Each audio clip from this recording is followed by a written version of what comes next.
Pambansang loyalista, dito mo makikita. Pambansang loyalista, dito makikita ang totoong balita. 1, 2, 3, Pambansang loyalista, ito ang the best.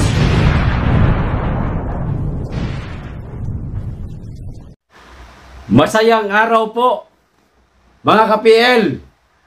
Pinabulaanan po ni Direk Daryl Yap ang kumakalat sa social media na ito daw si Speaker Martin Romualdez ay nakagawa ng kabayanihan noong hinagupit sila sa Leyte ng bagyong Yolanda, na ang pinaka-naapektuhan po ay ang Tacloban. Ayon po kay Direk Daryl Yap, na di umano ay nakagawa ng kabayanihan si Tambakol, mga ka-PL, ay kasinungalingan. Kasinungalingan. Ito po ang sabi ni Direk Daryl Yap. Basahin ko. At mamaya, pagkatapos ko po itong basahin, ipapakita at babasahin ko rin po ang kumakalat sa social media na di umano nakagawa daw po ng kabayanihan si Tambakol. Okay, pero bago ko po simulan, makikisuyo muna sa mga hindi pa po nakasubscribe. Baka naman at pakiclick na rin ang notification bell para updated sa lahat ng upload, at huwag niyo pong kalimutan palike sa video. Maraming salamat. Makikisuyo lang. Klaruhin natin. Ayan. Daryl Yap, mga ka-PL. Kaibigan sa kaibigan.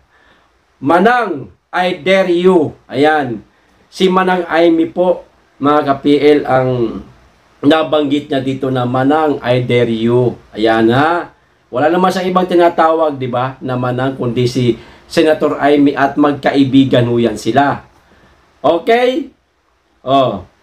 Gaya ng matagal ko nang sinabi, dalawa ang aking dahilan kung bakit ako naging anti-liberal. Yon. Meron siyang dalawang dahilan kung bakit siya naging anti-liberal.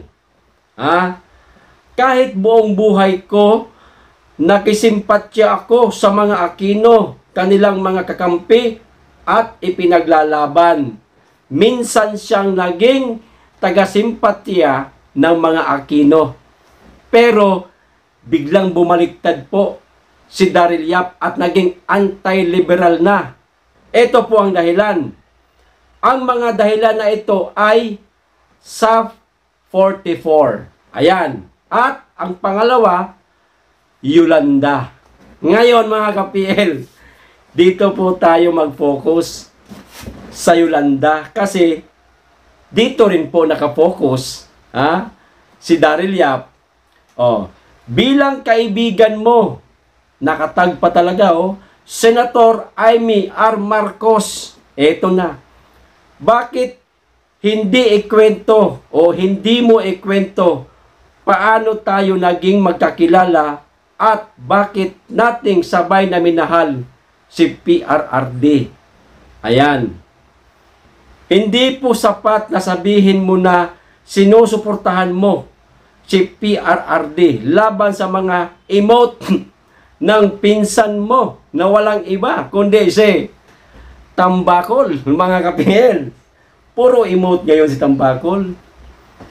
Para lang matabunan ang issue na gusto ng taong bayan ng itemized liquidation, kung ano-ano na ang mga pinaggagawa nila.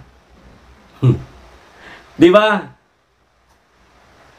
Si Aling Maliit, tinanggal sa pagka-deputy speaker. Umugong ho yun. Pinag-usapan po yun sa mainstream media, mga vlogger at mga netizen. Pero, nakalimot ba tayo na ilabas nila o buksan nila ang libro? Hindi. Kung ano-ano ginagawa ninyong kadramahan para lang matabunan yung issue. Sorry kayo. Hindi nyo kayang tabunan yan at hindi namin kakalimutan na hingin sa inyo ang resibo o ang liquidation na itemize. O ito pa, bakit hindi po natin iklaro ang nangyari sa Yolanda? Masaya to. Bakit hindi nyo po ikwento na nung dumating ang Davao Disaster Brigade kasama si PRRD ay umiyak si Tatay Digong at nagsabi pa ng nasaan ang Diyos dito ay me. Bakit pinayagan niyang mangyari ito dito? Ayan. Naalala mo pa ba yon, Senator Aimee? Nagtinginan lang tayong lahat doon. Ayan ha. Pati mga tao, mga ka-PL, nagtinginan lang daw nung maitanong yon ni PRRD na nasaan daw ang Diyos dito. Ayan. Doon din po sa mission na yon ay tinanong kayo ng mga kasamahan ko nasaan po si Martin Romualdez. O, eto na. Bakit si Alfred Romualdez lang ang nandoon? O, wala si Tambakol. Si Alfred lang. Okay. Hindi ka po sumagot, Senator. Nagtanong sa'yo kasi ikaw ang nasa bahay nila. Kaya pala. Wala yung Yeda o kung sino man. Ang naalala ko lang, sabi ng staff nyo doon, si Manang Aimee po ang natutulog sa kwarto nila Sir Martin. So, maliwanag. Wala si Tambakol. So, paano niya nagawa na maging bayani siya nung tumama ang bagyong Yolanda? So, fake news nga. Kasinungalingan nga. O, ito pa.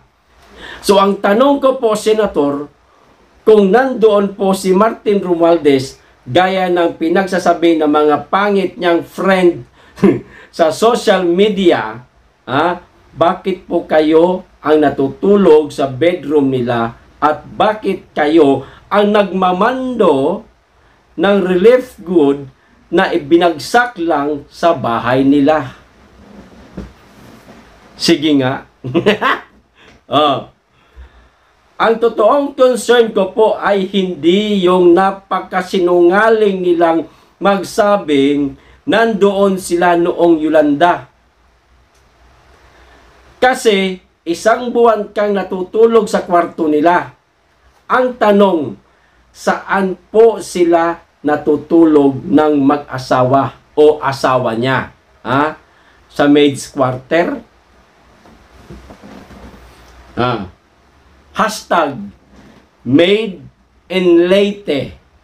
Ito na po mga ka-PL ang kumalat sa social media na di umano nakagawa ng kabayanihan si Tambakol noong hinagupit sila ng bagyong Yolanda.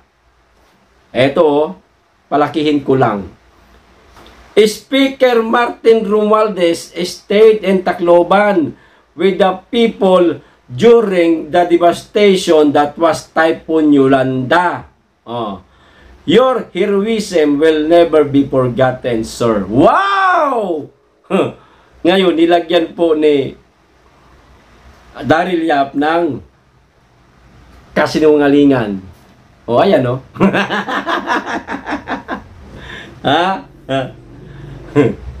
Wala naman pala. Sino ba napapakalat nitong nakagawa di umano ng kabayanihan si Tambakol?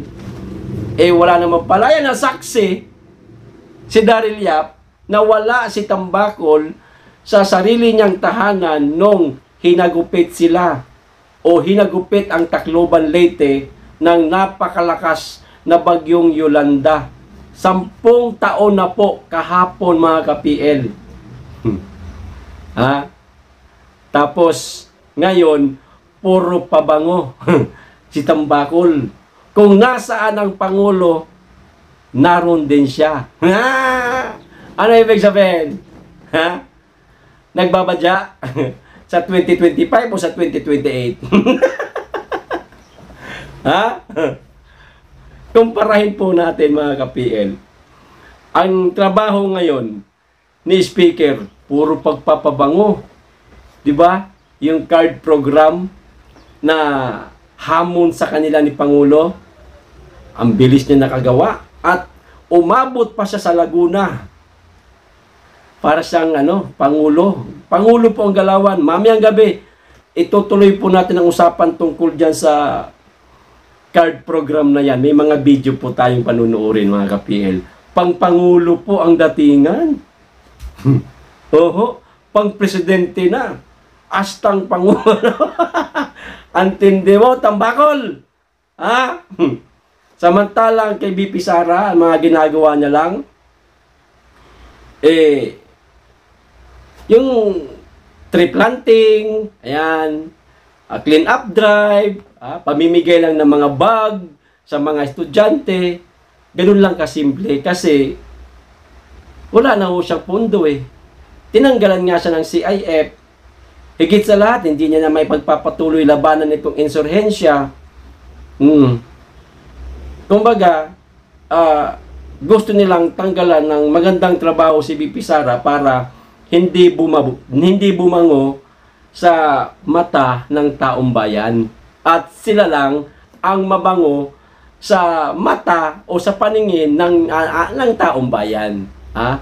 Ano ba? Papogi ba? Papogi mga kabir. Okay? O, ganito lang po. Maraming salamat. Mag-iingat kayo lagi. Be blessed.